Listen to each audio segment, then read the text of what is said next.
ఇక అటైనా ఇటైనా డి అంటే డి వ్యూహ రచనలో రేవంత్ రెడ్డి ఏ పరిస్థితినైనా ఎదుర్కొన్నందుకు రెడీ, ఎదుర్కొనేందుకు ఫిరాయింపు ఎమ్మెల్యేలతో భేటీ, నేనున్నానంటూ భరోసా, ఆయా నియోజకవర్గాల అభివృద్ధికి బాధ్యత నాదే అని చెప్తున్నాడు. బీఆర్ఎస్ పార్టీ నుండి కాంగ్రెస్ పార్టీలోకి వచ్చిన 10 మంది ఎమ్మెల్యేల వ్యవహారంలో ఎలాంటి పద్ధతులను అవలంబించాలనే విషయంపై ముఖ్యమంత్రి రేవంత్ రెడ్డి సమాలోచన చేస్తున్నట్టు తెలుస్తుంది. ఈ మేరకు ఆయన ఫిరాయింపు ఎమ్మెల్యేలతో భేటీ అయ్యారని తెలుస్తుంది. ఆగస్టు నెలాఖరులోగా పార్టీ మారిన ఎమ్మెల్యేలపై నిర్ణయం తీసుకోవాలని స్పీకర్కు సుప్రీంకోర్టు ఆదేశాలు ఇచ్చిన నేపథ్యంలో సీఎం ఎమ్మెల్యేలతో భేటీ కావడం ప్రాధాన్యత సంతరించుకుంది. సుప్రీంకోర్టు ఎక్కడవా సుప్రీంకోర్టు ఇచ్చిన నేపథ్యంలో ఏం చేయాలనే దానిపై సుదీర్ఘ సమాలోచనలు జరిగినట్టు తెలుస్తుంది.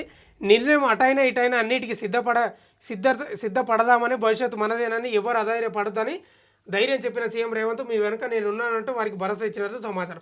ఒకవేళ ఉప ఎన్నికలు జరిగినా ఫలితాలు మనకే అనుకూలంగా ఉంటాయని ధీమాతో ఉన్న సీఎం ఆ నియోజకవర్గ అభివృద్ధి బాధ్యత కూడా తానే తీసుకుంటానని పేర్కొన్నారు.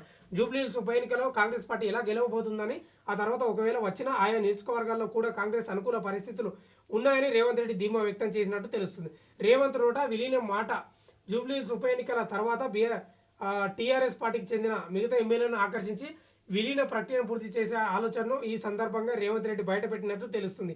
విలీన ప్రక్రియ దొరికితే ప్రస్తుత సమస్యలకు పరిష్కారం దొరుకుతుందని భావన ఆయన వ్యక్తపరిచారు. ఒకవేళ ఉప ఎన్నికలే వస్తే ప్రస్తుతం బీఆర్ఎస్ ఉన్న పరిస్థితిలో కాంగ్రెస్కే విజయ అవకాశాలు ఎక్కువ ఉంటాయని ఆయన చెప్పినట్టు రేవంత్ రెడ్డి గారు భరోసా ఇస్తున్నాడంట. డి అంటే డి, ఏదన్నా కానీ అయితే అయింది, పోతే పోయింది అని నిన్న ఎమ్మెల్యేలతో ఆయన ఇంటికి పిలిపించుకొని మాట్లాడింది కదా.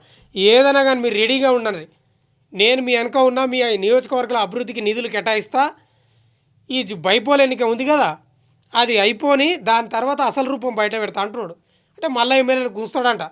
మరి గుంస్తే గతంలో కేసీఆర్ కూడా అడ్డగోలుగా గుంజుకొచ్చాడు, కానీ అధికారం కోల్పోయిండు. చూసుకోండి అది కూడా మరి.